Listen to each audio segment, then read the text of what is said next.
noción interesante de genealogía como metodología, no solamente como delimitación de tu posición o como se dice desde otros marcos teóricos de tu lugar de enunciación, sino como tu inscripción en una línea de continuidad discontinua, en una línea que va construyendo conocimiento, pero de manera no lineal, con contradicciones, con rupturas, con idas y venidas, pero que al final de cuentas va dando lugar a una explicación desde distintos puntos de vista sobre lo mismo, la desigualdad de género, el concepto de género, la situación de las mujeres, etc.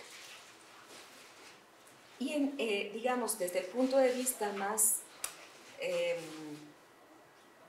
disciplinar, si se quiere, a lo que nos invita es a hacer toda esta formulación desde distintas aproximaciones filosóficas y políticas a una teoría de la cultura. A final de cuentas, lo que está también detrás de muchas de las formulaciones que ofrece Marcela Lagarde es una teoría feminista sobre la cultura. Como buena antropóloga, como buena etnóloga, su marco, su telón de fondo es qué sucede con la cultura, cuáles son sus alcances, cuáles son sus límites, pero sobre todo cuáles son sus posibilidades de transformación. Pero esto no se puede hacer solamente desde una teoría culturalista de la cultura, una teoría descriptiva de la cultura que permanentemente la valida y la autovalida, sino siempre desde una perspectiva crítica. Es una lectura que recoge esa vertiente de la elaboración de la cultura que tiene que ver con la filosofía de una sociedad, con todo lo que estructura como principios filosóficos un determinado grupo social en un determinado momento y cómo esto se articula también con la política, con la distribución de los poderes, con los ejercicios de diferenciación al interior de las culturas, perdón, de las sociedades, de los grupos y el lugar que ocupa la cultura en la legitimación de esos procesos de diferenciación. En fin, a grandes rasgos podríamos pensar, o les propongo pensar, que estas son algunas de esas claves epistemológicas que ella ofrece para poder entrar a lo que considero que puede ser uno de los puntos de referencia más importantes de la obra de Marcela, que es ¿qué es lo que constituye lo humano? ¿Qué es lo que está en el centro de la configuración de lo humano concreto, materializado en mujeres y hombres, como dice ella misma, de carne y hueso, pero también filosófica y políticamente? ¿Qué es lo que constituye lo humano para poder tener unos buenos referentes de qué es aquello que queremos modificar de manera radical? Y en ese sentido, podemos ver a lo largo de la obra de Marcela Lagarde cómo va invitando reiteradamente a romper con la idea de lo humano enunciado en masculino, de los seres humanos enunciados en masculino, para incorporar a las mujeres en lo humano, para incorporarlas en aquel ámbito filosófico y político del cual han estado o hemos estado excluidas históricamente, por lo menos en las sociedades occidentales, o si no excluidas, incluidas desfavorablemente, como se dice desde la perspectiva de las políticas públicas. Esta noción de lo humano que se ha criticado muchísimo desde distintas posturas feministas en términos de que lo masculino no puede ser sinónimo de toda la humanidad, que no refleja todo lo que somos y todos nuestros procesos, también recoge esta necesidad del feminismo de poner a las mujeres en el primer plano, no como una actitud revanchista, sino para mostrar todo lo que no se ha dicho a lo largo de la historia de lo que es la sociedad, de lo que es un grupo, de lo que es la cultura. Desde ahí Incorporar a las mujeres, pues es un ejercicio constante de todas las feministas, me atrevo a decir, pero lo que propone Marcela es no solamente incorporarlas desde el punto de vista práctico o empírico, sino incorporarlas también como categoría filosófica y como categoría política. Y enunciar a las humanas implica entonces dejar atrás la noción de beauvoiriana de las mujeres como la alteridad para colocarlas como sujeto.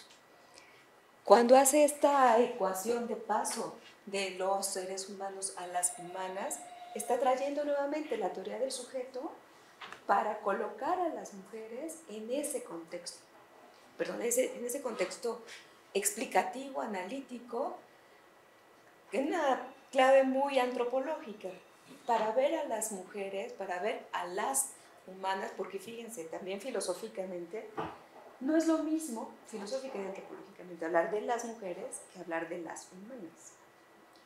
Porque las mujeres tendrían que ver con esta categoría en disputa entre la naturaleza y la cultura, entre la biología y la sociedad, mientras que las humanas es una categoría que existe por sí misma.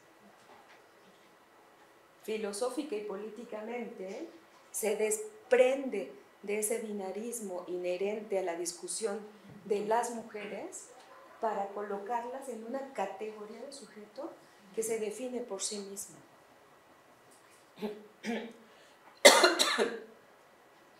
Y en esa clave antropológica ella dice, bueno, si partimos de lo concreto, y quienes hemos tomado seminarios con Marcela seguramente lo evocarán ahora, dice, en lo concreto estamos hablando de seres integrales, que son todo lo que ustedes quieran, bio, socio, culto, psico, histórico, genéricos, ¿no? Y ella siempre da así como el catálogo de todo lo que nos constituye.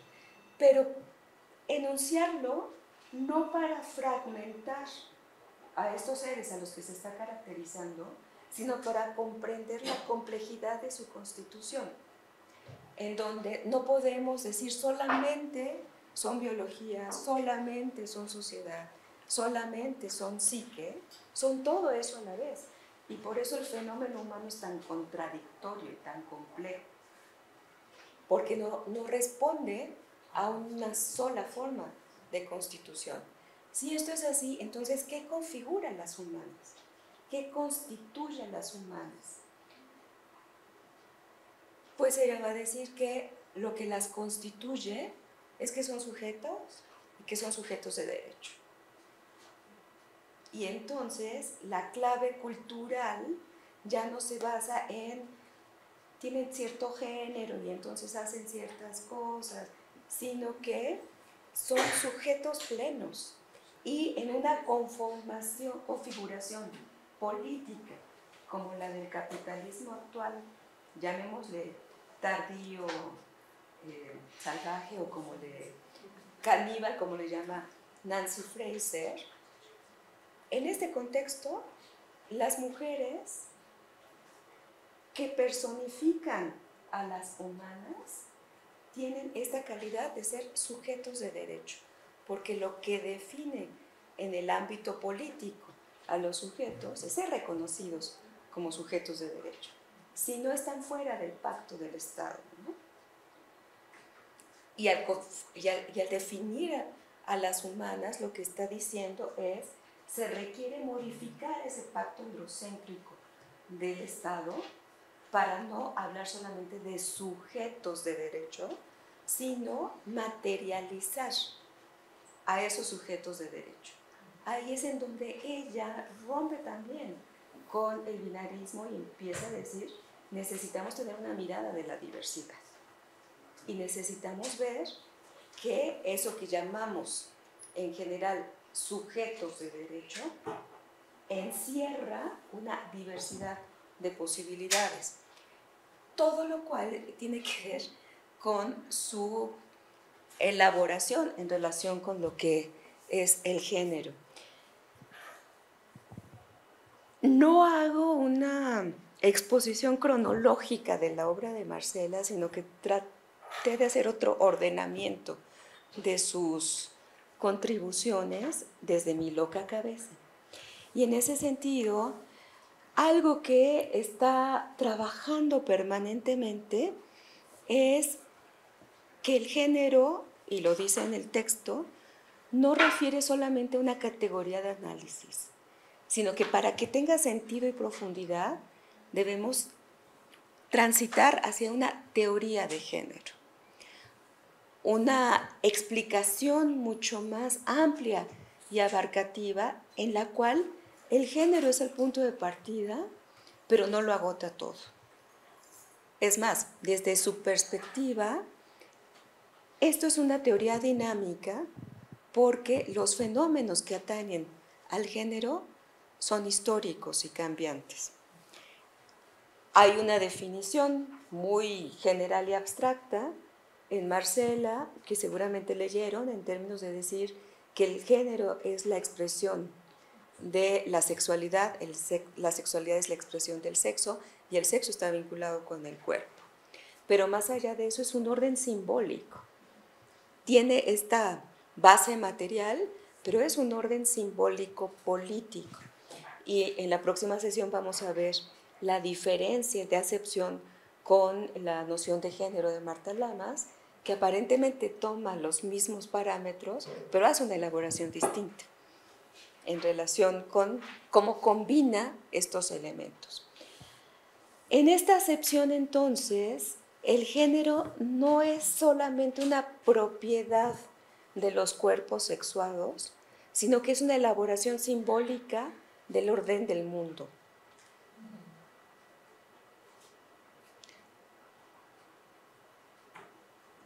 Y por eso está íntimamente vinculada con las formas de organización social.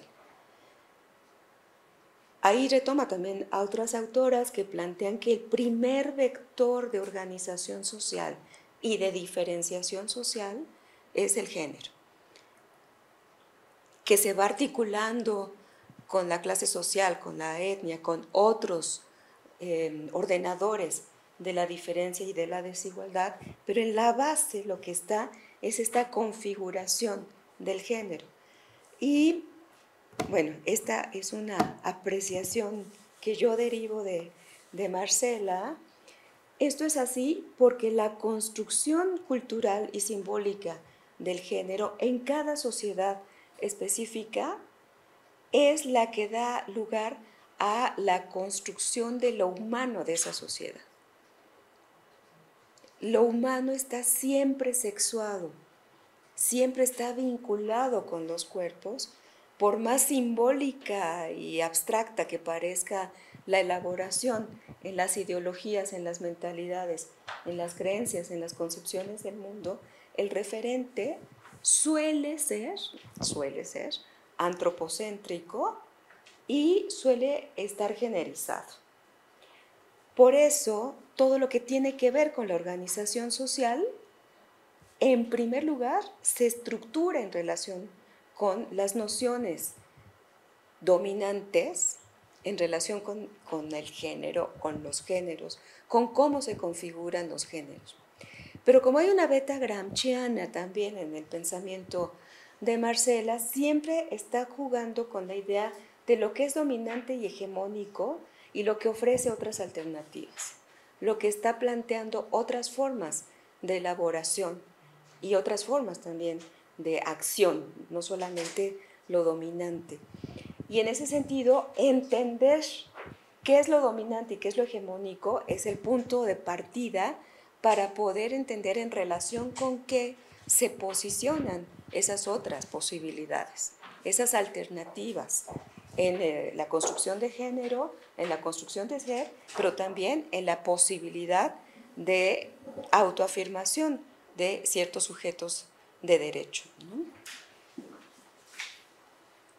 De ahí que lo que sea una noción básica para Marcela es, bueno, sí podemos definir el género desde muchos puntos de vista, le podemos decir, dar muchas atribuciones, pero lo que realmente nos interesa, diría ella, es ver cómo eso se concreta en la vida de cada persona y cómo esa concreción da lugar a los sujetos de género. Y sujetos de género que identificamos en estos dos grandes polos, hombres, mujeres, femeninos, masculinos, pero que al mismo tiempo no son sujetos neutros, sino que en la configuración del género va también incluida la configuración de los poderes, la configuración de los procesos de dominación y por lo tanto en la definición de los sujetos de género va también la asignación de un lugar político dentro de esa organización social. Cada una de las categorías que están asociadas con la configuración de los sujetos de género hablan de un lugar en esa organización social y de una posibilidad de vida o no, que es una posibilidad política.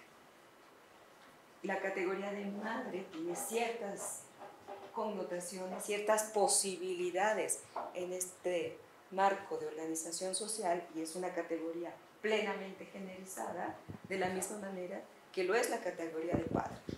No es nada más un estado civil, ¿no? Es una categoría de género que ya va imbuida de posibilidades, atribuciones, poderes, capacidades, recursos, todo aquello que constituye al sujeto. Y deja de ser algo que se construye en abstracto, es algo que se va planteando a través de lo que ella llama, bueno, introduce muchas categorías dentro de su elaboración de lo que sería una teoría de género, pero hay algunas que a mí me parecen centrales. La condición de género me parece central, porque en su elaboración, la condición, que viene de la teoría marxista, ¿no? Del término de condición, que viene del marxismo, que es una fuente de formación de Marcela,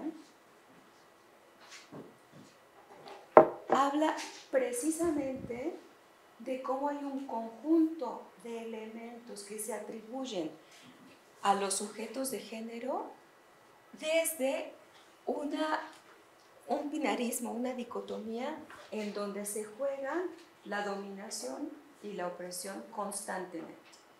En la noción de condición de género, el lugar político que se ocupa en el mundo es clave y en el caso de las mujeres, dice ella, está caracterizada por el cautiverio y en el caso de los hombres por el supremacismo. Cautiverio cronológicamente es una categoría que construye antes, ¿no? En los 80, cuando elabora su tesis doctoral. Y cautiverio justo es una categoría sociofilosófico, político, antropológica, siguiendo la lógica de pensamiento de Marcela, porque cautiverio se refiere a la forma generizada que se asigna a las mujeres para estar en el mundo.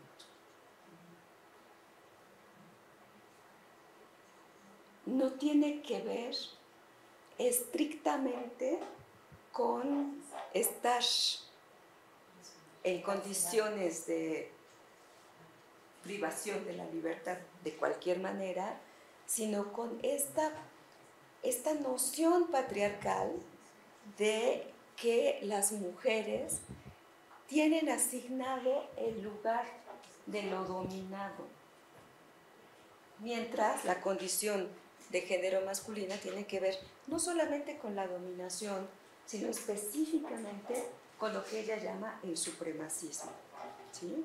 Que es el control casi absoluto de lo masculino sobre lo femenino en una estructura patriarcal.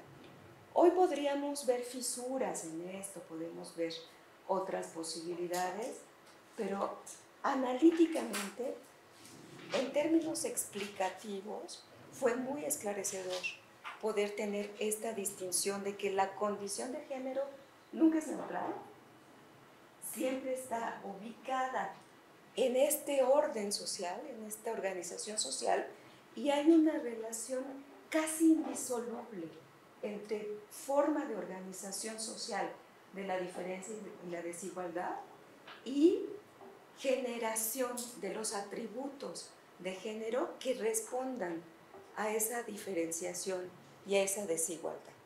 No pueden estar como esquizofrenizados, ¿no?, estos dos marcos, sino que van de la mano.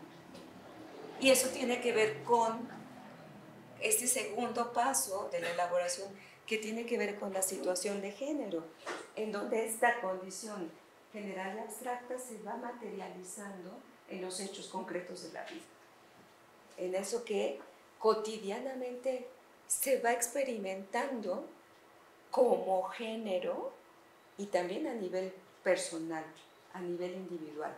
Lo interesante de la vinculación entre condición y situación es que no depende de los individuos, sino que está sedimentada por las instituciones. Esta organización social basada en el género está totalmente amalgamada por las instituciones que reproducen esa organización social de género, y ahí es en donde las instituciones actúan constantemente en esta dinámica entre condición y situación. Las instituciones contribuyen de manera muy importante a mantener los marcos de la subordinación y de la dominación. Ya le fui bajando de volumen, ¿verdad? Voy a intentar subirle otra vez. Eso me cuesta mucho trabajo. Necesito un micrófono de a de veras. La noción de subordinación, que siempre tiene que ver con estar en un segundo lugar, en un segundo plano, con dificultad para tomar decisiones o para hacer valer las decisiones, está plenamente respaldada por las instituciones de la misma manera que la dominación lo está. Pero es justo cuando estamos en el plano de la situación que la articulación del género con las otras formas de dominación social y de desigualdad social se hacen más evidentes. Es aquí donde la condición de género, junto con la condición étnica, junto con la condición de clase, de edad, etc., adquieren sentido para reproducir los mecanismos de dominación, porque al reproducir la dominación de género se reproducen las otras formas de dominación, y de forma dialéctica reproducir la dominación de clase, étnica, etaria, etc., pasa por reproducir las relaciones de dominación de género. Ninguna de estas cosas se puede leer sola o se puede analizar sola, sino siempre en contexto, en relación con otras. Y aquí vuelvo a retomar o a insistir en el carácter dialéctico de la elaboración de Marcela, porque justo este texto se los recomendé porque se usa como manual, como para extraer las definiciones y decir género es, organización social de género es, sin entrar al andamiaje analítico que está proponiendo, en donde tú no puedes aislar los elementos, sino que van constantemente jugando entre sí, articulándose entre sí. Aunque en alguna parte del texto dice Marcela, bueno, lo que es básico es la articulación entre género y edad, porque estructura un régimen, esta articulación, también está pensando constantemente en cómo cada sociedad y cada cultura tiene esas claves de acuerdo a sus propias características, ¿no? De tal manera que en sociedades como la nuestra no podemos aislar al género de la clase ni de la etnia, o en los marcos que se manejan hoy en día de los procesos de racialización, por ejemplo, ¿no? Y eso ya nos vincula con la noción de posición de género, que también es una noción muy dialéctica, porque justo cuando vemos la posición de género es cuando podemos entender la dinámica social y cómo se van elaborando lo que en otro texto llama ella los velos de igualdad. Porque cuando bajamos a analizar qué es lo que estructura la posición de género, nos encontramos con que esa aparente distinción tajante de los poderes de dominación como masculinos y las posiciones dominadas como femeninas juegan mucho más, y que hay mujeres que tienen poderes, que hay mujeres que ejercen dominación sobre otras personas, justo porque depende de cuál es su posición en la estructura social, en la organización social, y de cómo se apropian de esas posibilidades, de esos poderes, de esos recursos en consonancia con lo que estructura la sociedad. Y esto de verdad es súper importante desde mi punto de vista, porque aquí es donde se reproducen las desigualdades. Aunque lo quisiéramos ver muy analíticamente en las otras dimensiones, es en el juego tú a tú de estas posiciones amalgamadas por la condición y por la situación que toda desigualdad se reproduce, particularmente las desigualdades de género vistas a través de las relaciones de género, a través de esto que ella va desarrollando en el texto, de que siempre estamos hablando simultáneamente de relaciones intergenéricas e intragenéricas. Y los poderes, las desigualdades se reproducen no solamente en lo intergenérico, sino también y sobre todo en lo intragenérico. Los procesos de socialización, por ejemplo, están claramente anclados en las relaciones intragenéricas, por mencionar algo. Y bueno, en esta misma configuración de qué es lo que podemos ir elaborando como propio de esa categoría de las humanas, también propone pensar en estas tres categorías que son semejanza, diferencia y especificidad, porque va a plantear que ningún género es homogéneo. Los géneros son discontinuos, incluso heterogéneos en su interior, y por eso vale la pena ver al interior de cada categoría de género, de cada configuración social de género, cómo se juega en la semejanza, qué es lo que me permite identificarme como parte de ese género, cómo juega la diferencia en relación con quienes configuran otro género, pero también la diferencia mía con otras personas que forman parte de mi categoría de género, y la especificidad, qué es lo que constituye a cada persona por sí misma. Lo que vemos entonces es un recorrido desde lo que podríamos decir lo más estructural hasta lo más personal, prácticamente intrapsíquico, y al mismo tiempo el recorrido de vuelta.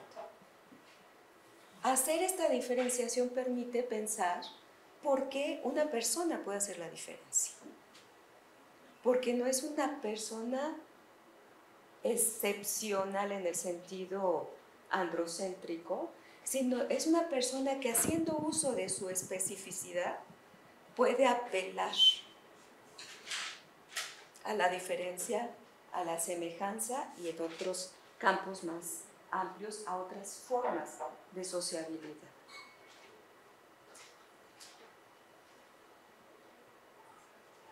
¿Esto es interdisciplinario o no? Para Marcela siempre es el punto de partida. Ella siempre dirá, lo que estoy haciendo es interdisciplina, ¿no? Ahora, cada quien analizará esa aproximación, pero esta forma de colocar el método, colocar los procedimientos, llevar a cabo estas reflexiones, parte de considerar que el análisis feminista requiere ser un análisis integral y complejo de ese lugar de las mujeres y de los hombres en el mundo, de la sociedad y de la cultura. Y eso es lo que nos genera enormes desafíos. Partir de lo que ella llama el Aleph, esa mirilla, ese punto que parece minúsculo para entender lo más amplio, sin perder de vista la relación entre lo particular y lo general. Es una situación es una aproximación bastante interesante, digo yo, pero algo que a mí me encanta de la obra de Marcela y que siempre traigo a colación es la perspectiva histórica, que tampoco se retoma muchas veces en quienes asumen como esta teoría o esta postura como propia. Pocas veces exploran esto que para él es una constante. Ningún fenómeno se explica en el aquí y ahora solamente. Y es indispensable considerar que incluso estas elaboraciones están ubicadas en un momento. Él escribe esto en los 90. 30 años después podemos ver cuáles son los alcances de esas propuestas, cuáles son las limitaciones en sí mismas, pero también por lo que se ha modificado en la vida social en este lapso.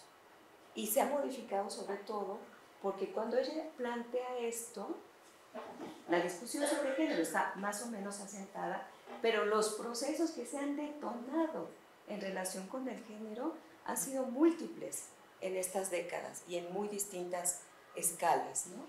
Entonces esa perspectiva histórica es fundamental y desde mi punto de vista se sedimenta mucho más en su elaboración conceptual de la noción de feminicidio.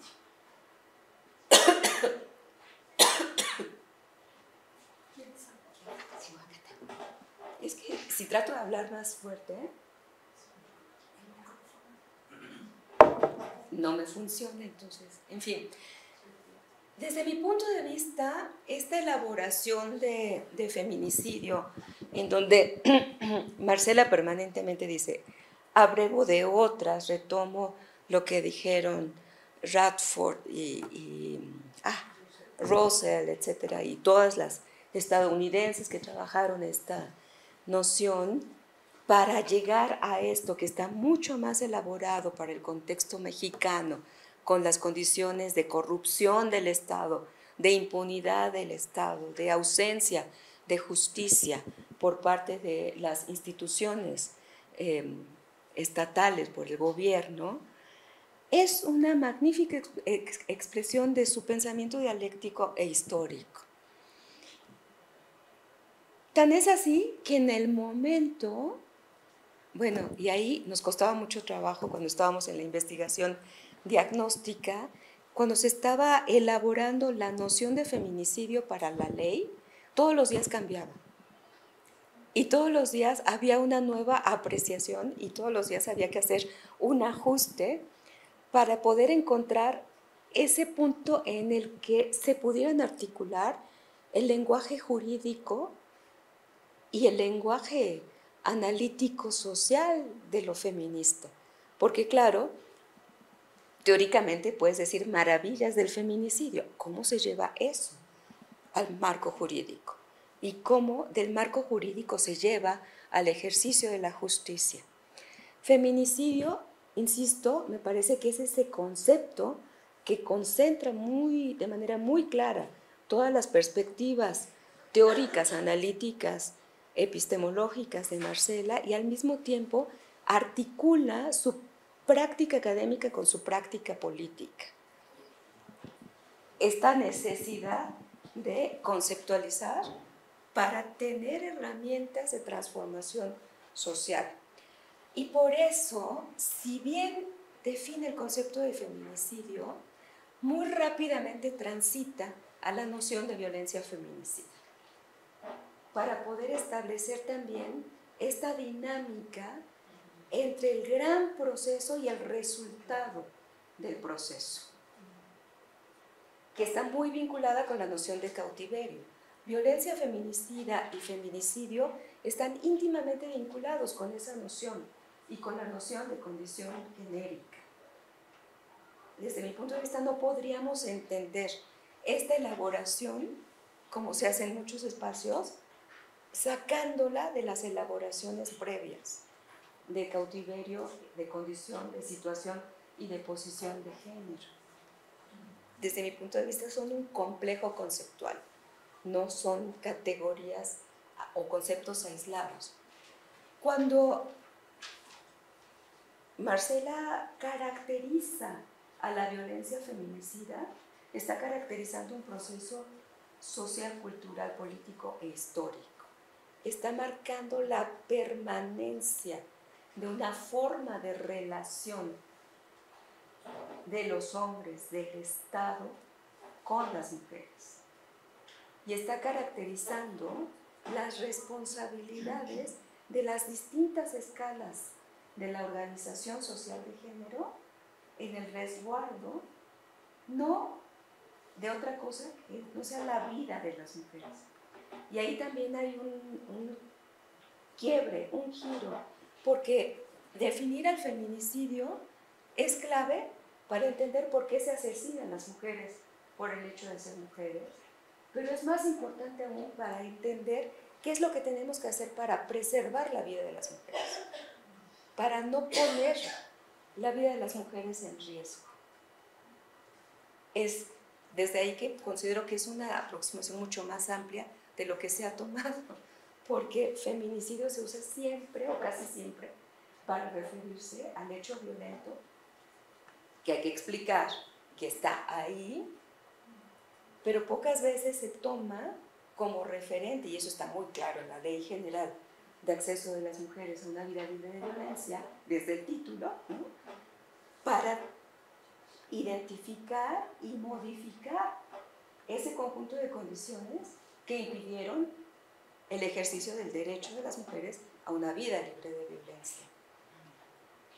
Eso tiene que ver con lo que voy a decir al final, pero bueno, lo dejo por acá. Y justo esa elaboración la hace desde lo que ella llama el paradigma de los derechos humanos. Y en mi también loca cabeza pienso que la noción de interdisciplina de Marcela se fusiona con las características de los derechos humanos. Con esta caracterización que me pueden ayudar mucho más Liliana y ahí Aleida a reiterar que los derechos humanos son intransferibles, indivisibles, todo, interdependientes. Desde mi punto de vista, ahí es donde se articula la noción de interdisciplina de Marcela con el ejercicio teórico-político. Cuando los derechos humanos hablan de esa integralidad, requieren un marco analítico también que pueda hacerse cargo de esa integralidad. Por eso para ella es fundamental este paradigma, porque lleva a la práctica las nociones teóricas de lo inter. No sé si estoy diciendo algo muy loco, pero esa es la lectura que me permito hacer. Siempre de cara a la transformación social, ¿no? Por supuesto, y a lo que ya decía, esta relación entre elaboración conceptual y práctica política. Y solo como para cerrar, quisiera mencionar algunos de los conceptos y categorías clave en toda esta elaboración para darle sentido a la forma como nombré a esta sesión de los cautiverios a las libertades en el pensamiento de Marcela, porque vamos de la evidencia a la propuesta, ¿no? De la evidencia a la posibilidad, a aquello que le da sentido y orientación al feminismo como propuesta civilizatoria. Entonces, cautiverio, insisto, es un concepto clave porque caracteriza la condición de género de las mujeres en el mundo patriarcal, no en otro, solamente en el patriarcal. Hago ese énfasis para que no se universalice la noción de cautiverio, ¿sí? Es una noción situada, es un concepto situado. No se le puede trasladar mecánicamente a sociedades que no tengan las características que ella analizó para elaborar ese concepto.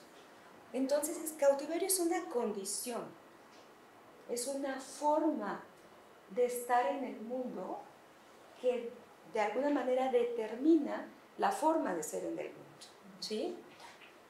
Y tiene todo que ver con la noción de opresión, que es una noción también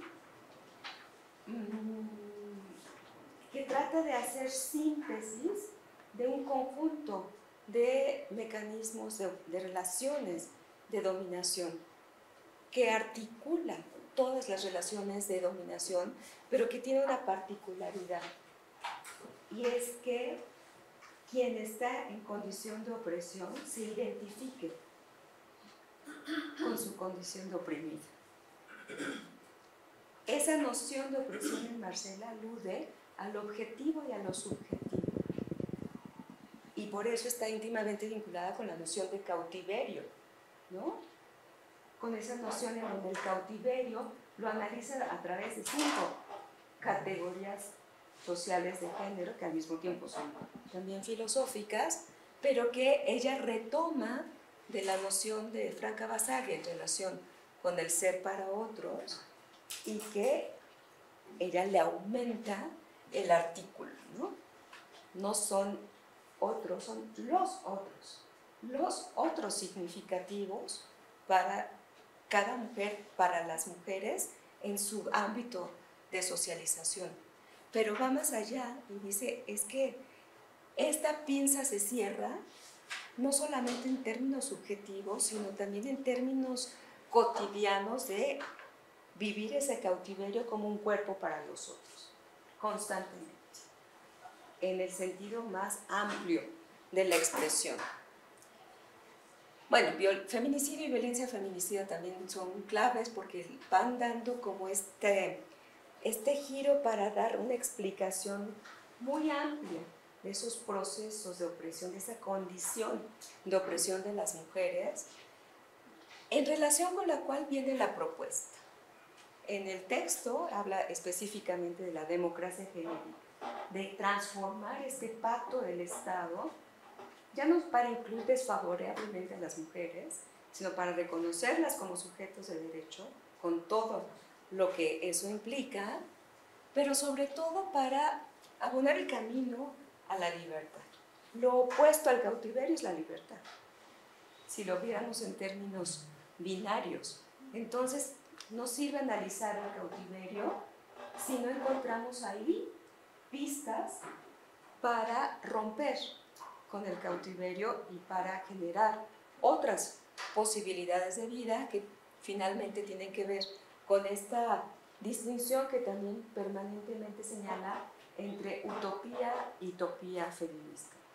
Utopía como ese marco muy amplio de aspiraciones, de libertad, de derecho a una vida en primera persona, una vida plena, en condiciones de igualdad, de respeto, de equivalencia, y la utopía como esos pasos en el camino de construcción de la utopía. La utopía como esa posibilidad de tener objetivos, metas de mediano plazo, usando ese lenguaje, que poco a poco van construyendo esa posibilidad utópica.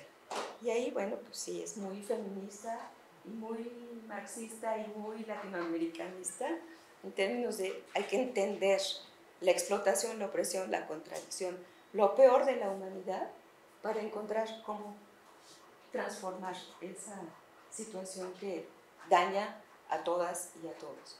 Y con esto quiero terminar, porque toda esta construcción que hace Marcela de las mujeres, de las humanas, siempre está propuesta como una invitación a los hombres para verse, para moverse, para cambiar, sin hacerles el trabajo, sino como mostrando esto es lo que han construido y esto les daña también a los hombres. Aunque estén en el ámbito del dominio, no genera condiciones libres, autónomas, plenamente gozosas de la vida. También toda relación de dominación es eso, una relación. Y el dominado, para mantenerse como dominado, tiene que hacer cosas que no son necesariamente las que en todos los casos quisiera hacer. Entonces, bueno, siempre hay esta invitación y siempre hay esta propuesta también de que este andamiaje conceptual permite explicar la condición de género de los hombres, la situación de género de los hombres, la posición de género de los hombres en esta misma perspectiva utópica de no vamos a cambiar nosotras todo por ustedes, tienen que sumarse para que esto realmente funcione, ¿no? Bueno, ya cumplí mi hora y me pasé de la hora de conversar. Entonces,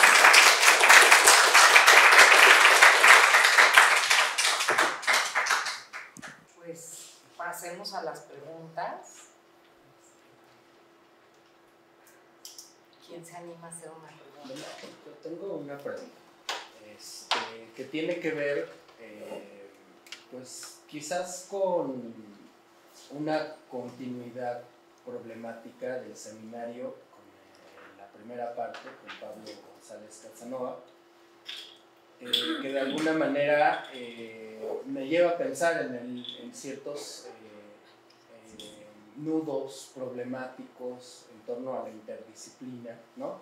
Porque creo que finalmente uno de los aspectos que quizás en la primera sesión no se desarrolló es el carácter sexuado del pensamiento, en particular en Pablo González Casanova.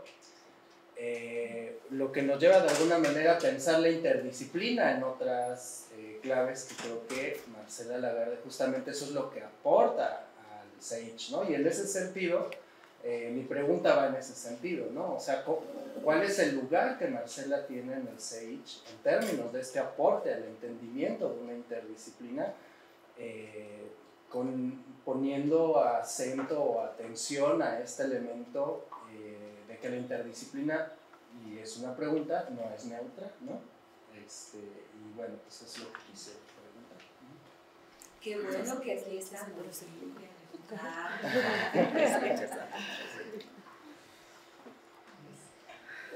No sé si alguien más y hacemos de pares. A mí las categorías de condición, situación y posición me parecen, o sea, cuando las veo por separado,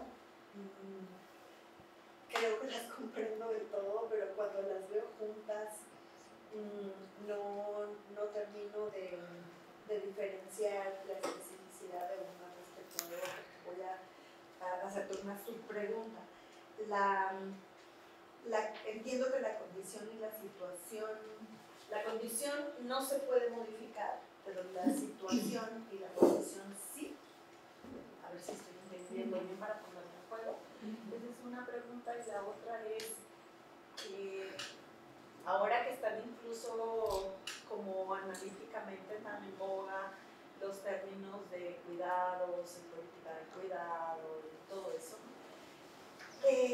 yo alcanzo a ver, y no sé si tiene alguna relación de diálogo, porque obviamente es previo trabajo de Marcela, que becaron, por ejemplo, Carmelita.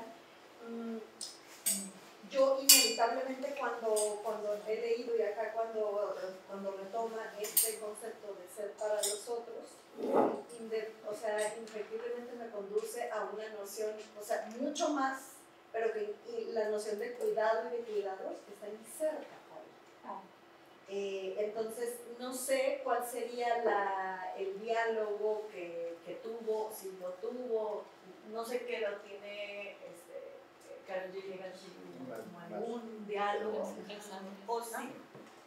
o si ella, o sea, si la propia Gilligan, porque como siempre ocurre, como que la academia anglosajona es poco permeable, es como si la academia latinoamericana y de habla hispana corriera su tinta y sus ideas y son como muy impermeables, y de repente cuando esta es retomada o descubren el hilo negro como el cuidado, entonces ahora tiene una permeabilidad distinta, más bien una permeabilidad, no, un impacto distinto, y una recepción distinta, incluso en la propia academia feminista latinoamericana. Entonces, espero en la segunda haber sido clara. Gracias. Adelante, O de pares. Yo sea de pares para ir. Sí. Voy a empezar por la de Liliana, porque yo creo que la noción de Gilligan es anterior, no es posterior. Pero en realidad, desde mi punto de vista, refieren a dos cosas diferentes, ser para otros y cuidado. Son, digamos que, no solamente son enfoques, sino que lo que se trata de explicar son entidades distintas. En la noción de ser para otros, estamos hablando, y ahí sí me voy mucho más a Franca Basaglia que a la propia Marcela, estamos hablando de todo este andamiaje de elaboración filosófica del mundo que te coloca solamente en el lugar en el que no tienes capacidad de ser por ti misma. Solamente eres en relación con, pero quienes determinan son los que están del otro lado del con. No eres, sí, ontológicamente, no eres tú quien determina tus relaciones con ellos, sino, y siempre en masculino, sino ellos quienes determinan, quienes te determinan a ti. Y lo que plantea Gilligan, hasta donde yo alcanzo a ver, en relación con la ética del cuidado, no va por ahí, sino va mucho más por las prácticas y cómo esas prácticas están vinculadas con una estructuración subjetiva y una estructuración psíquica y moral de las mujeres en relación con el cuidado. Pero desde mi punto de vista sí son como instancias distintas, no sé cómo llamarlas, pero son campos diferentes. Sí. Lo que no sé si... También. Y además que pone a los hombres también, analiza la psique de los hombres en función de la... Son muy distintas. Sí, que es donde habla de que sí hay una ética del cuidado, ¿no? Sí, un desarrollo moral diferente.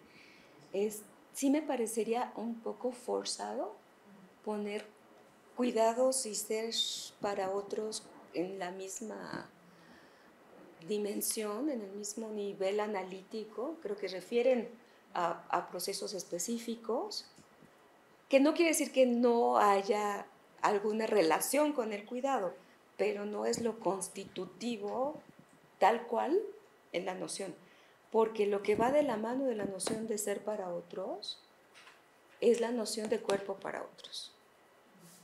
Y en la noción de cuidado me parece que lo que está en el centro es el trabajo para otros. Y entonces sí tienes distintas dimensiones del tema, me parece. En el mundo patriarcal se dice que la condición de género no cambia y la situación y la posición sí. En el mundo feminista se dice que tenemos que apuntar a cambiar la condición de género.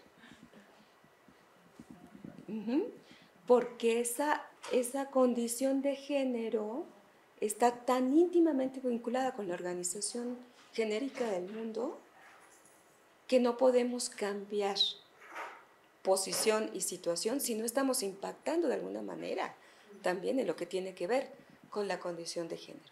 Hoy en día cuando tú ves a muchas mujeres, ya no solamente jóvenes, sino que mujeres que por alguna razón decidieron no ser madres, tienes que preguntarte qué está pasando en la elaboración de la condición de género, porque en ciertos núcleos, para ciertos grupos, la maternidad se ha desplazado como razón de ser mujer, ¿no? Que tiene que ver con lo identitario, con el deber ser, con prácticas sociales, con condiciones de vida, en fin.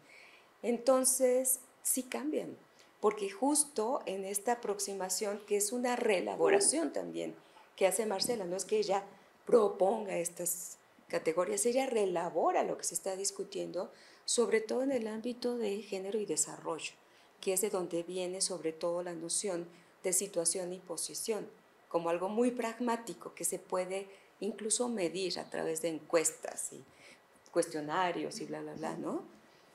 Y ella lo que hace es reelaborarlas conceptualmente para decir es que si no entendemos, bueno, es que ahí también nos tendríamos que ir a la noción de cultura que ella está manejando, ¿no? Si no entendemos que los cambios materiales van acompañados de cambios simbólicos y subjetivos, no tenemos noción de cambio. Y la condición estaría mucho en el ámbito de lo simbólico y de lo subjetivo socialmente transmitido. Pero sí se puede modificar, claro. O a lo mejor es mi lectura, pero me parece que por ahí va lo que está proponiendo con estas tres nociones, pero sí, digamos, sí son una reelaboración, porque si ustedes se dan cuenta, el paradigma de género en el desarrollo solamente hablaba de incorporar a las mujeres al desarrollo, sin modificar su condición de género, ¿no? Y entonces que sean mejores madres, que sean mejores productoras, son mejores pagadoras, hay que darles más recursos porque sí devuelven los préstamos y los financiamientos, etcétera, etcétera, ¿no? Pero la condición de género permanecía intacta.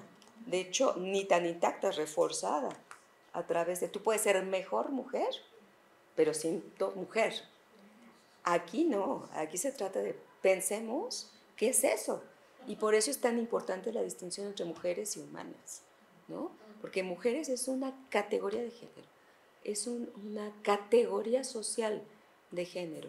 Humana es una categoría ontológica y política, ¿no? No sé si por ahí. Y bueno, en relación con lo de la interdisciplina, ¿qué dicen? Lileo, Jael. Yo qué diría, yo no tengo mucho que decir porque yo soy más experta en feminismo, ¿no? Y no en esas articulaciones. Lo que sí con las articulaciones interdisciplinarias, lo que sí podría decir que creo que estaríamos de acuerdo es que pues ciertamente todos los sistemas de pensamiento, ¿sí?, se han ido generando al margen, dando por hecho que hay como igualdad, ¿no? Como que las posibilidades de estudio, de investigación o de dar cuenta de la realidad parten del hecho de que hay una igualdad en los seres humanos, lo cual no es cierto. Entonces, la aportación que hace el feminismo justamente es develar estas desigualdades y construir sistemas de pensamiento que den cuenta de ello, ¿no? Y pues la categoría de género y el pensamiento feminista no puede entenderse si no es a partir, a lo mejor desde otras miradas de la interdisciplina puede parecer muy simple, pero decimos donde hay una intersección de diferentes niveles de la realidad. Yo lo pensaría así, ¿no? O sea, diferentes disciplinas se tienen que entrecruzar para dar cuenta, ¿no?, de lo que la teoría feminista, la teoría de género explican, pero no solamente como disciplinas, sino llevado esto a los niveles de la realidad diferentes, ¿no?, como son el nivel subjetivo, o sea, desde el intrapsíquico, como decía Patti, hasta los niveles más macroestructurales, ¿no? Entonces, a mí esta parte me parece de lo más atractiva y mis estudiantes lo reciben muy bien en ese sentido, porque no importa si yo estoy trabajando con mis estudiantes desde la sociología, ¿sí?, de todas maneras podemos dar cuenta de niveles más individuales, ¿no?, de la práctica de los seres humanos, de las mujeres y de los hombres y de las diversidades, etc. Y no importa si están en el nivel más amplio, ¿no?, más macro de estudio, de todas maneras, no importa si parten de uno o parten del otro, tienes que mirarlo en conjunto. Entonces, yo creo que la interdisciplina, vista desde las teorías feministas, lo que nos permite incluso es dejar de pensar en disciplinas. O sea, ni siquiera pienso yo es que sea el cruce de disciplinas, sino que dejas de pensar en disciplinas y te permite pensar en diferentes niveles de la realidad. Eso diría yo, en realidad, ¿no? Y esto, que los sistemas de pensamiento alrededor de esto, fuera del feminismo, pues se olvidan de esta parte, no les parece que sea prioritaria. Vaya, no existimos, pues, ¿no? No existimos dentro de esos marcos de pensamiento, aun cuando podemos valorar muchas otras construcciones que han dado lugar también a una posición política hacia la igualdad de clase, por ejemplo, ¿no?, pero no a la igualdad de género. Eso diría. Sí, bueno, a reserva de que quieran abordar, me parece que efectivamente va por lo que mencionó Oli, pero yo agregaría que, digamos, lo que se vino a aportar al CEICH desde Marcela, desde Norma, también, por supuesto, es la noción de que el feminismo es un campo interdisciplinario. No te preguntas, ¿puedo hacer interdisciplina? No, eso ya es algo que de antemano está sobre la mesa, que para entender lo que te has propuesto necesitas un marco analítico interdisciplinario, porque el feminismo no es una disciplina, es un campo, y como campo es evidentemente inter varias cosas, entre otras cosas. Añadir algo rapidito nada más, porque sí, o sea, das por hecho, ¿no?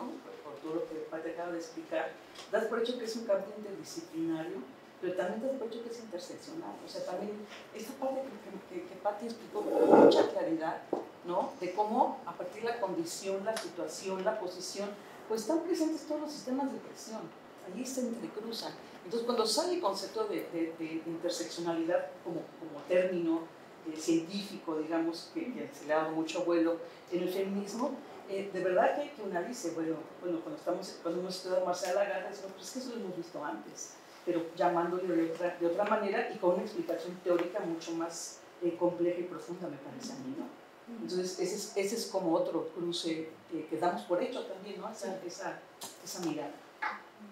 Yo quería añadir a todo eso la dialéctica del asunto, porque yo creo que Marcela también leyó mucho a los teóricos de la interdisciplina cuando llegó al centro. Yo no creo que ella tuviera todo ese campo tan interesante que hubo en esa primera época del centro de todo lo que se llamaba interdisciplina, no nada más Morán, que también tuvieron mucho diálogo, interacción, sino con otras posiciones teóricas que yo creo que le enriquecieron a ella también en sus maneras de teorizar, ¿no?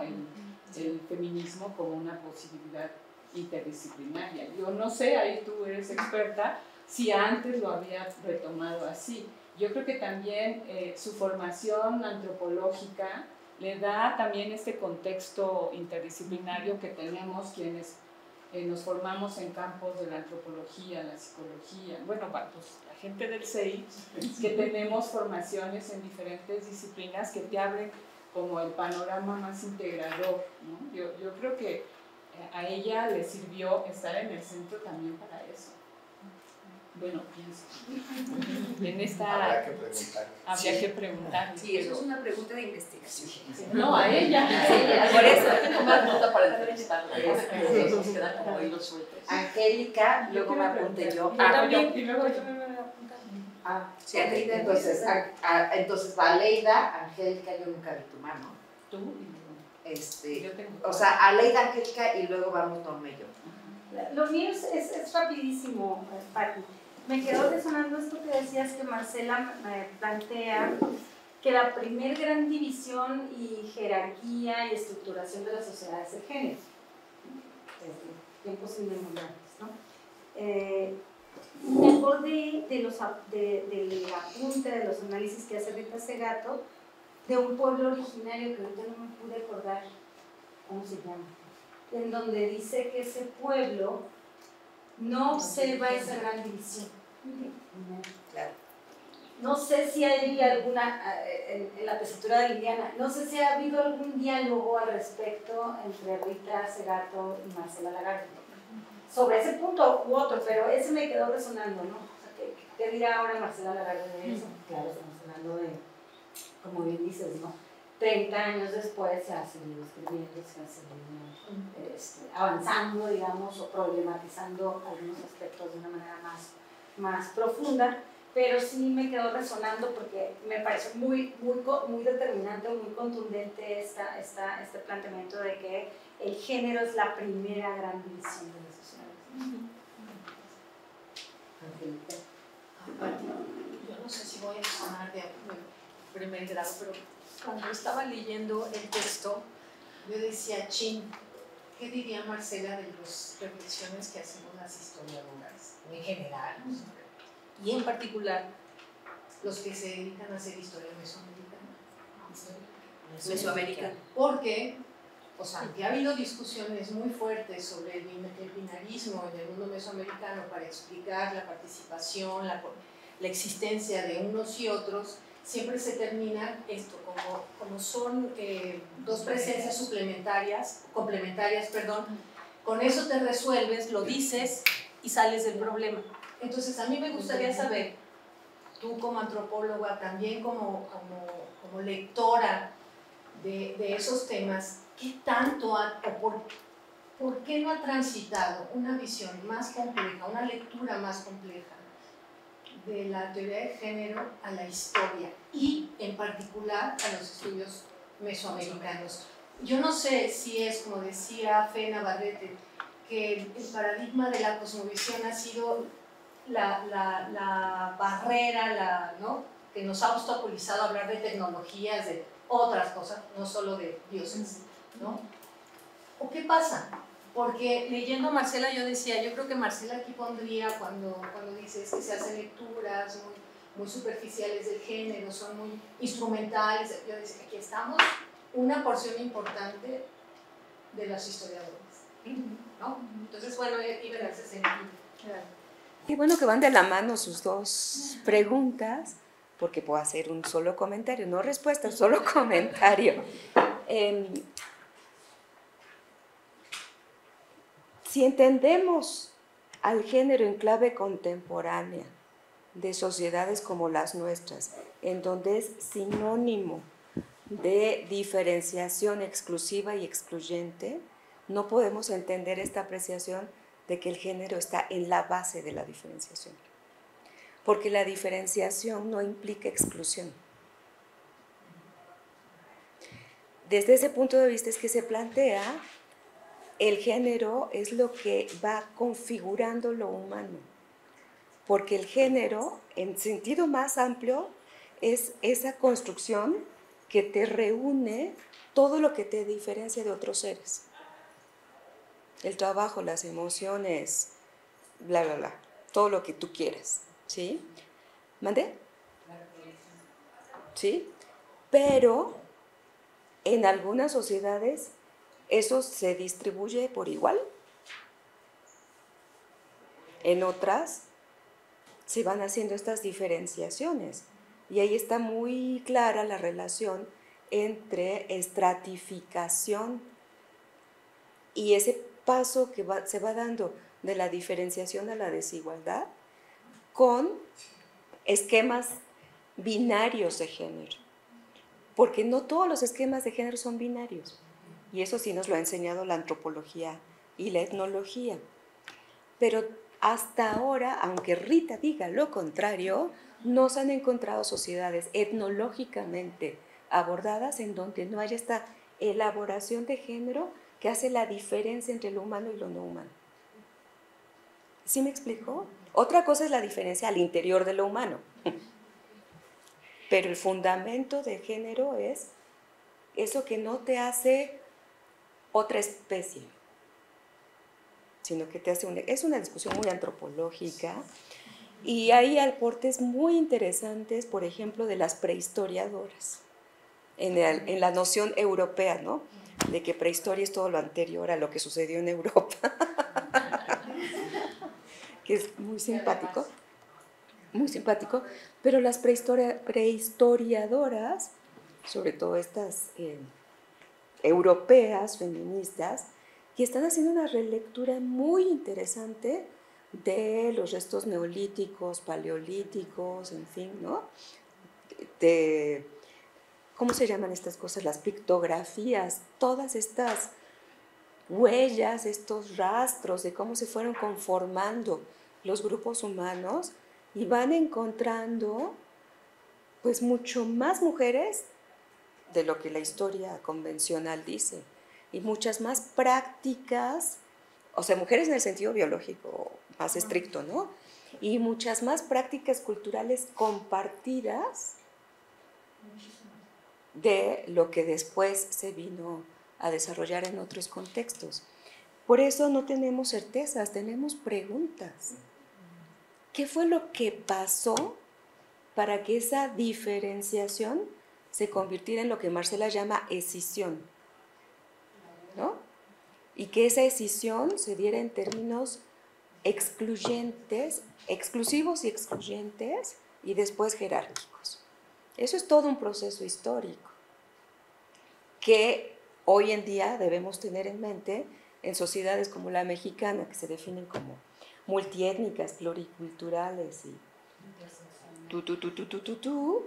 y bueno, vas a ver, la cosmovisión mesoamericana es una elaboración que han dicho muchísimas intelectuales e intelectuales indígenas, es de los no indígenas. Y entonces ahí mi preocupación sería doble. ¿Por qué no incorporan el análisis de género? ¿Pero por qué no incorporan también el análisis de los intelectuales y las intelectuales que vienen de esos pueblos a decirles a los especialistas en la cosmovisión,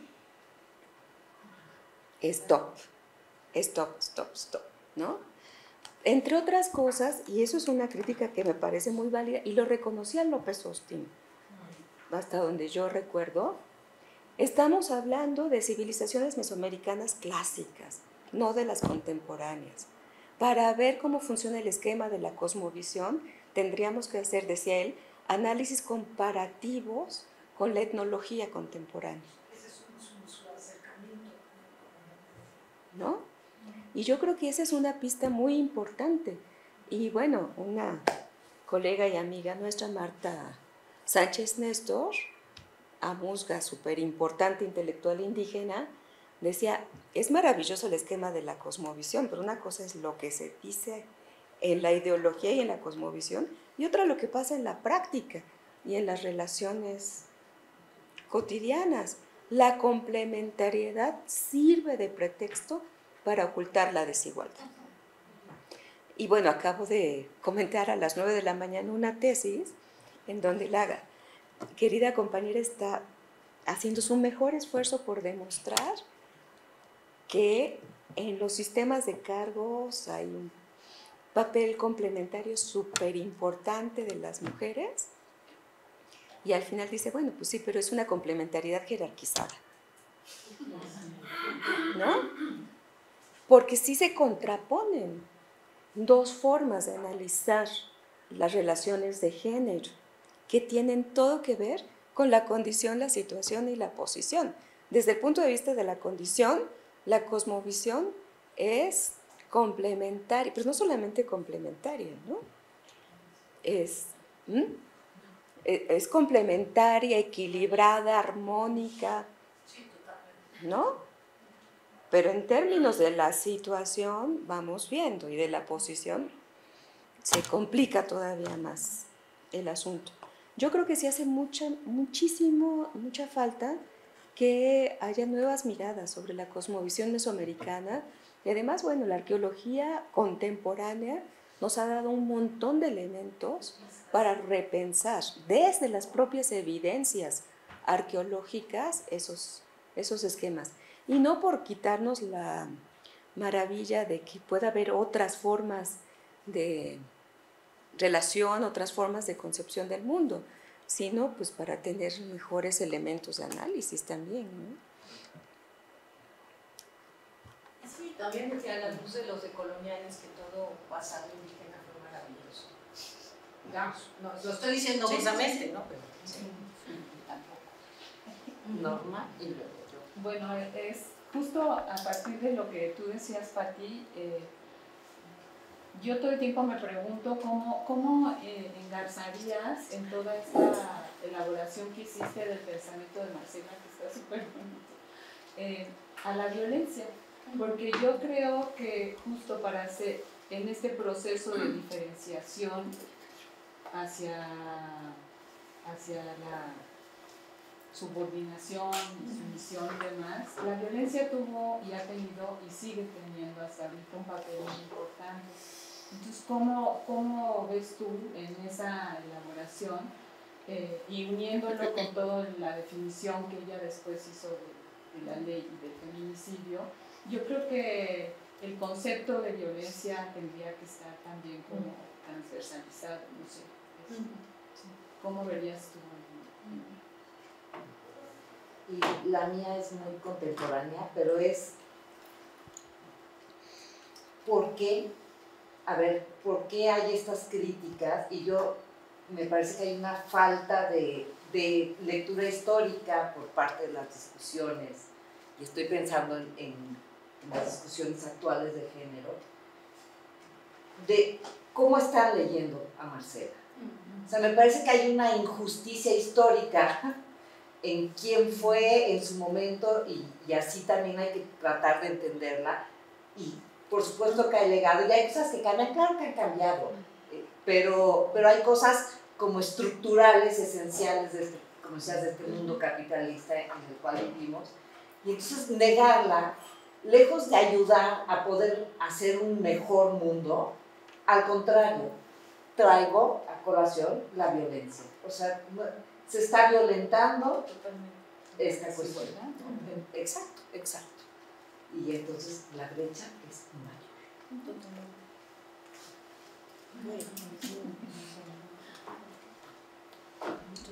Tienes 15 minutos para respondernos si no hay más preguntas. Yo empezaría justamente por la pregunta de Norma. Pienso que toda la elaboración conceptual de Marcela sobre la violencia efectivamente es muy importante, pero me parece que no es en estos textos donde la coloca en el primer plano, sino justamente, para empezar, en un texto muy poco leído de ella sobre la crítica al carácter del Estado, y particularmente del Estado mexicano.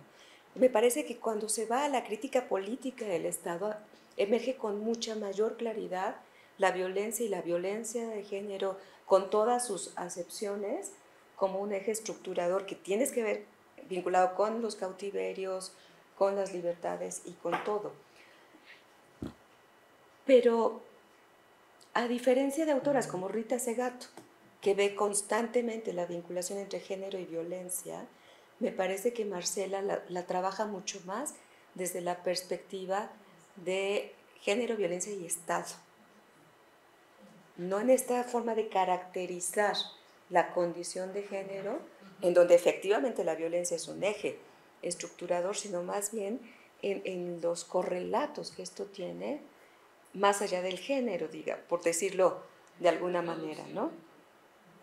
Sí, como una total práctica de reproducción del poder y la dominación en su sentido más vasto y centrado en los cuerpos y las vidas de las mujeres.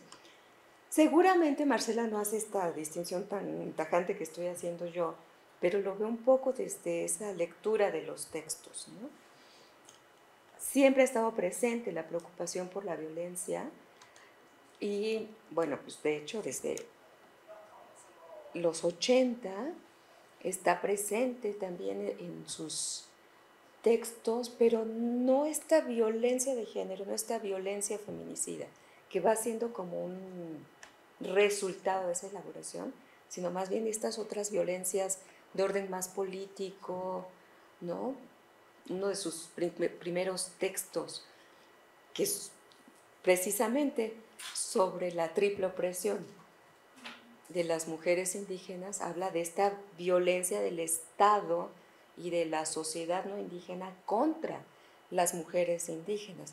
Son como otros carriles. Presente está, pero sí tendría que hacer como ese ejercicio de ver cómo se articula, ¿no? No que Marcela no lo tenga, sino yo tendría que hacer ese ejercicio, sobre todo porque lo más importante me parece en su apreciación sobre la violencia es que haga ese puente para la práctica política, para el ejercicio cotidiano del desmontaje de las relaciones de opresión, de lo que tiene que ver con los cautiverios y la búsqueda de las libertades, ¿no? Y también creo que pesa mucho en el sentido positivo de la elaboración su apreciación sobre los derechos humanos como ese referente que puede ser común a distintas posturas en búsqueda de erradicar la violencia, ¿no? En todas sus expresiones, pero particularmente la violencia de género. Puede ser un referente aglutinador, verlo como una lectura feminista de los derechos humanos que convoca, no que sigue separando, y por eso traje a colación esta idea de que los derechos humanos son interdependientes, pues hace que también el activismo, la lucha política, etcétera, esté articulada, ¿no? Puedes estar trabajando en contra del feminicidio sin perder de vista el capitalismo, la depredación, el deterioro del medio ambiente, en fin, ¿no? Por eso creo que la noción de interseccionalidad se queda corta, porque se trata de algo que realmente es complejo, en el sentido de moral, ¿no? Y bueno, es una aproximación útil, importante, pero que puede quedarse o en una, casi lo voy a decir, pero no me lo tomen a mal, como en una letanía de todo lo que hay que tomar en cuenta, ¿no? Eso ha venido pasando, Sí. ¿no? Se ha trivializado, despolitizado, ya quiere decir cualquier cosa la interseccionalidad, ¿no? Sí. Y es lamentable porque tiene un potencial analítico que ha quedado un poco oscurecido por esta forma, que también pasó con el género, ¿no? De repente todo el mundo era experto en género. Hace unos años todo el mundo era epidemiólogo y epidemióloga porque entendíamos la COVID plenamente. O sea, es muy interesante cómo hay términos que pasan de la academia al sentido común. ¿Y de qué manera? Y a la formación de opinión pública, ¿no? Y eso habla de su capacidad, pero al mismo tiempo de cómo desde ciertos lugares tienes que estar constantemente poniendo el acento en que, a ver, tantito, eso sirve aquí para esto, no banalices, no despolitices, no le quites contenido. Entonces siempre tenemos que estar así como con una vigilancia epistémica muy fuerte, ¿no? Y en relación con cómo leer la obra de Marcela, yo creo que lo primero que hay que hacer es leerla. Me parece que muchas de las críticas que se hacen a Marcela tienen mucho más que ver con sus declaraciones públicas que con el contenido de su obra. Con sus amistades cercanas. Bueno, eso ya es otra historia. Es otra historia.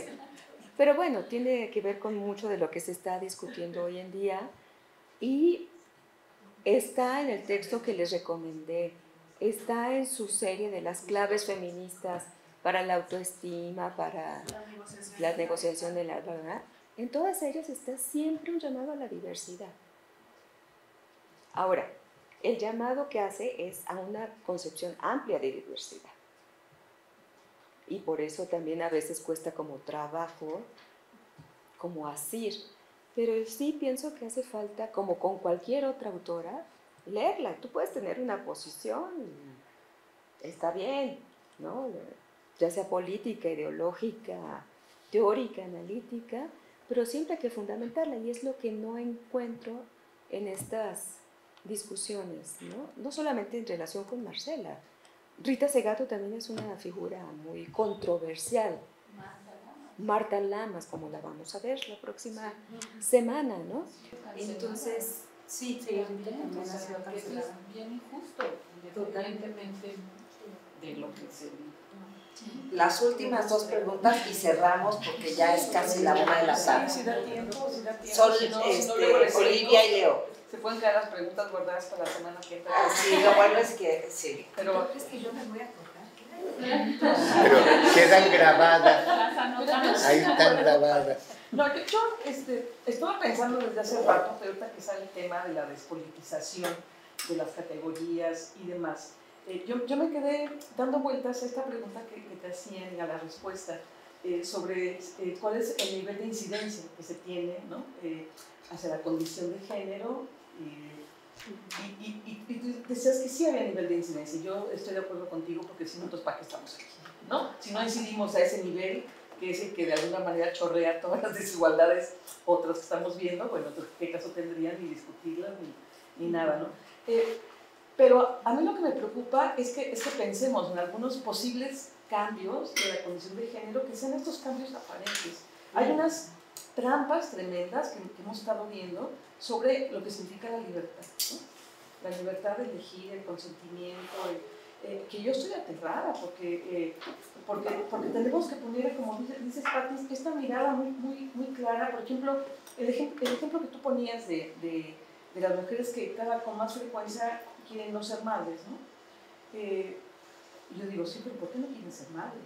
O sea, no porque no esté el mandato, ¿no? Sino porque el ser madres implica cumplir con otros mandatos, que son esto, ¿no? De ser para otros, del cuidado, el cuidado en el sentido de ser para otros, que luego lo diferenciaremos, ¿no? Pero esa es una explicación, o sea, es como no ejercer el derecho a la maternidad, o sea, de hecho de ese modo. Y lo platicas con muchas chavas y dicen, pero ¿para qué es? Eso significa que yo sola tendré en alguna vez también como la libertad de elegir sobre tu cuerpo, ¿no? El derecho al aborto, que ahora ya afortunadamente es un hecho en la ley. Pero yo me acuerdo alguna vez, discutiendo en clase, que una chava levantó la mano y dijo, bueno, yo tengo que decir que sí, ejercí ese derecho, sí, me hubiera gustado no tenerlo que hacer, ¿no? Pero no tenía condiciones económicas, no tenía implicaba para mí todo lo demás, y pues tuve que abortar, ¿no? Y no me lamento porque de verdad sigo pensando que era... pero me hubiera gustado haber vivido en otra época, con mejores condiciones para de verdad decidir libremente mi derecho a ser madre. Entonces, pues creo que hay un montón de trampas del patriarcado que ya sabemos, y de esto que es como el sombrerito, creo, según entendí, Pati, dentro de la explicación que nos das, el patriarcado como el sombrerito de todo lo demás, ¿no? Y ese patriarcado que está, sí, sombrerito, el techito, ¿no? En la condición de la situación, ¿no? Todo eso, en un sistema patriarcal, ¿no? Que como ya lo dicen las teóricas, pues se va adaptando a los diferentes momentos, y en este momento económico, político, neoliberal, capitalista, con todos los adjetivos que le podamos poner junto, pues como que se van normalizando ciertos valores que permean en el discurso incluso feminista, ¿no?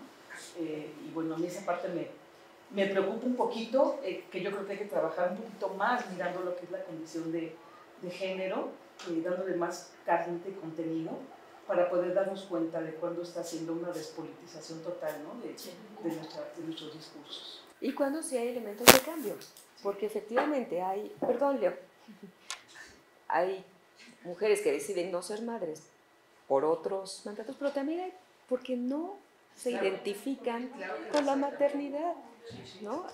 Esos son los casos, me parece, a los que hay que prestar atención, ¿no?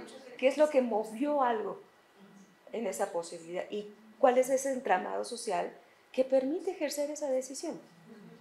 ¿No? Porque siempre vamos a tener esta discusión sobre los límites de la capacidad de decidir, pero finalmente también eso en algunos casos se flexibiliza y sí hay esa posibilidad. Que son decisiones al final, considerando todas las condiciones de vida, ¿no? Sí. Leo. Bueno, yo es una pregunta que quizá, cuando te la hago a ti, quizá también habría que hacérsela a Marcela, que tiene que ver con el género. Marcela, incluso, como tú bien señalaste, lleva, digamos, al género no solamente a ser reconsiderado como una categoría central, sino ella habla que es una perspectiva, ¿no? Es una manera crítica, ilustrada de reentender la vida, la sociedad y digamos, las relaciones. Y yo te preguntaría si el género sigue siendo una perspectiva útil para el feminismo. ¿En dónde, por lo pronto, dónde estás tú en esa discusión? Porque de repente pensaba, que a mí, cuando leía el texto, ¿y qué pensará ahora Marcela? Con todo el regreso a la diferencia sexual, ¿no? A la A como una reivindicación política y también epistemológica, supongo que, ¿no? ¿Cómo estás en esa?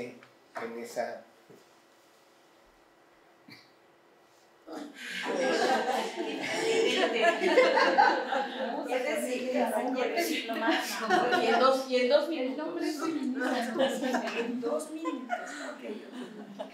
A ver, toda esa discusión sobre el género para mí solamente tiene sentido dentro de la discusión feminista sobre el término, sobre la teoría, sobre la aproximación, sobre los aportes de la perspectiva de género.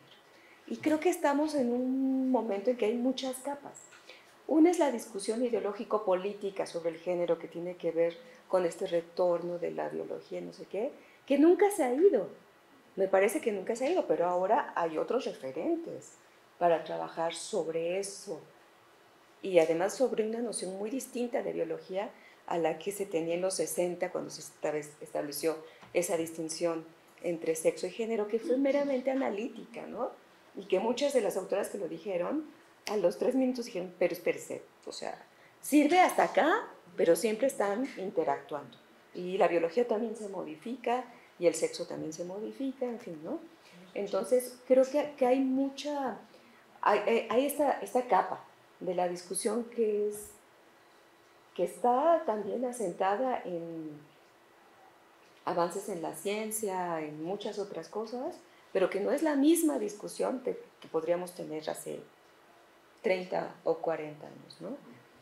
Otra capa me parece que es la de este reduccionismo que se hizo a feminismo igual a género, en donde nunca me he reconocido, en donde tienes que estar diciendo todo el tiempo, género es una aproximación, es una teoría, es una perspectiva dentro de una elaboración mucho más amplia, que ha centrado la atención en el género para explicar un proceso fundamental de desigualdad social, pero que necesita y se ha abocado a explicar muchas otras cosas.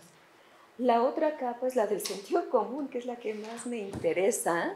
¿Cómo es que eso ha permeado a que de alguna manera le dé explicación y sentido a algunas cosas para personas que no están metidas ni en la academia ni en el activismo, pero que encuentran que ese término les explica algo? Y ahí tendríamos que hacer más investigación para ver qué es lo que fue sucediendo, ¿no? Que tiene que ver con las políticas públicas, sí, que tiene que ver con los acuerdos internacionales también, pero que al final de cuentas algo ha contribuido para algunas personas. Y la otra capa, bueno, pues justamente es la instrumentalización, que ha sido positiva, medio y negativa, ¿no? En el sentido de que llevar la perspectiva de género a la política pública, pues ha sido una herramienta muy útil para dar acceso a las mujeres a muchos espacios, muchos derechos, muchas instituciones en las cuales no estaban incluidas o tenían una inclusión desfavorable. Entonces no creo que sea una respuesta fácil, no hay una sola respuesta a eso, porque no es, desde mi punto de vista, un solo problema o una sola discusión la que tiene que ver con género, ¿no? Para mí sigue siendo útil, esclarecedora, siempre y cuando la veas en contexto y en relación con otras categorías, no solita, ¿no? Eso es por condición de género, ajá, ok, y entonces, bueno, ese es otro tema, pero bueno, por ahí. Sería muy interesante un trabajo de eso. Pues, órale, Leo, órale, Leo. ¿En qué hablas?